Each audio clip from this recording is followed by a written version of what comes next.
Storytime with Lisa. Welcome to Storytime with Lisa. Today we get to read Beingfrank by Donna W. Earnhardt and illustrated by Andrea Castellani. Let's read. Frank was always frank. Honesty is the best policy, he said. Frank never lied to his schoolmates. Your freckles remind me of the Big Dipper, he told Dottie. Dottie pulled her hood over her face. Your singing is kind of shrieky, Frank told Carol. Carol stomped away. Frank always told the truth to adults. Your breath smells funny, he told his teacher, Miss Aroma. She sent Frank to the principal's office. Your toupee looks like my pet weasel, he told Principal Wiggins. Mr. Wiggins called Frank's mom. You wouldn't get so many wrinkles if you didn't glare at me like that, Frank told his mom on the way home. And by the way, you're speeding. And Frank was always honest with police officers. Yes, officer, he said. She knew how fast she was going. I told her.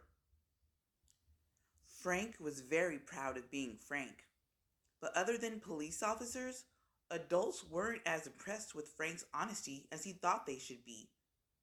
You'll have wrinkles one day too, Mom said, rubbing on some lotion. Some things are better left unsaid, said Mr. Wiggins, adjusting his toupee. You don't have to say everything you're thinking, said Miss Aroma, popping a mint in her mouth. Frank's schoolmates weren't impressed either. My freckles do not look like the Big Dipper, Dottie said. And my mother says I shouldn't listen to you. I'm still going to sing in the talent show at the school carnival tomorrow, but I'm not going to ride the Ferris wheel with you, Carol told Frank. But we always ride the Ferris wheel together, Frank whispered. Everyone was upset, and now Frank wasn't so happy either.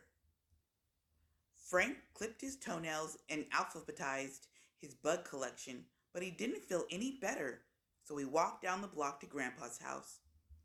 Grandpa Ernest was on the porch, clipping his toenails. Incoming, he yelled. Frank ducked. What's up, Frank? Grandpa said. Everyone is mad at me for being Frank. I'm not sure honesty is the best policy anymore. That used to happen to me too, said Grandpa. Mrs. Peacock walked by and straightened her massive hat. It's new. Do you like it, Ernest? Frank thought the hat looked like a flower store on Mrs. Peacock's head. Well, Grandpa said, there's an awful lot of flowers up there, but my favorite is the purple one in the middle. Thank you, Mrs. Peacock beamed. Toodle-doo. Frank couldn't believe his ears. Grandpa, you lied. No, Frank, I told the truth. I really do like the purple flower best. I talked about the good things on her hat instead of the not-so-good things. Grandpa's best friend, Mr. Pickles, pulled up in his truck. Try this relish, he called, handing Grandpa a jar and spoon. I've got a cold and can't taste a thing. Grandpa scooped a spoonful of relish into his mouth.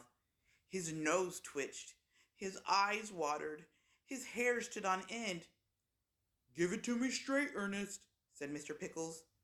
I can't sell it if it's no good. Grandpa wiped his eyes. More sugar, less pepper. Mr. Pickles grinned and shook Grandpa's hand. Back to the drawing board. Thanks for your help. Grandpa, he didn't get mad at you. That's right. Grandpa drank some water. He asked me for the truth, and I gave it to him. Frank sighed. So I shouldn't give the truth unless someone asks for it? You should always give people the truth, Grandpa said. You just have to find the right way to serve it. The next afternoon at the school carnival, when Mrs. Aroma laughed like a horse, Frank said, You tell great jokes. When Mr. Wiggins did a weird dance, Frank said, Impressive spin, sir.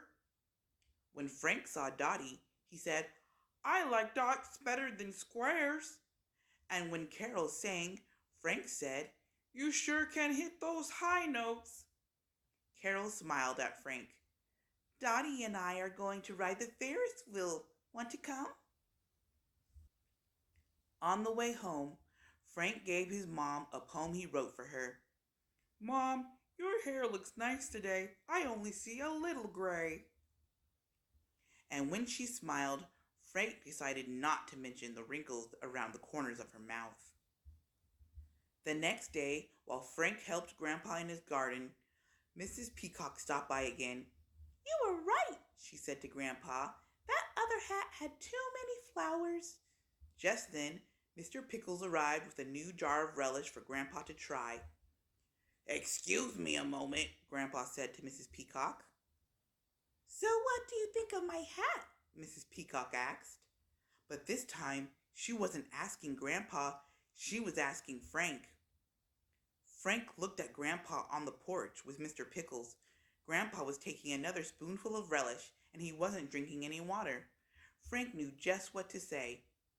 "I've never seen a hat like that before. It must be one of a kind." "Thank you," Mrs. Peacock beamed. "Toodle-doo." "So how is it being Frank today?" Grandpa asked. "Well, Grandpa, I still think honesty is the best policy," said Frank. "But now I know it's best served with more sugar and less pepper."